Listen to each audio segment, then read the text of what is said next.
Ganun oh, yung parachute. Nahatak siya ng speedboat.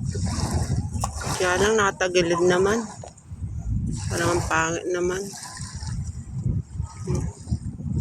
Kulang siguro sa hangin.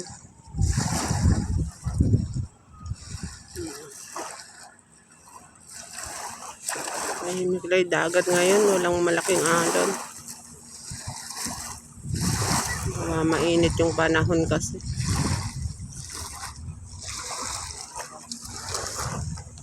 Safe dito sa tsunami. Kasi nakapaikot yung bundok.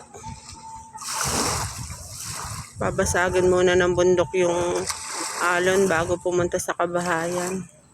Palang pag doon mag-start yung tsunami, oh, hindi rin. Kasi, oh, konting bundok doon. Pacific Ocean na yun eh.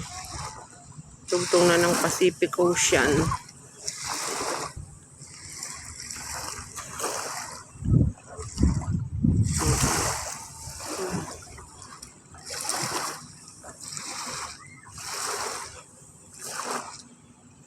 Ganda yung panahon kasi sobrang init.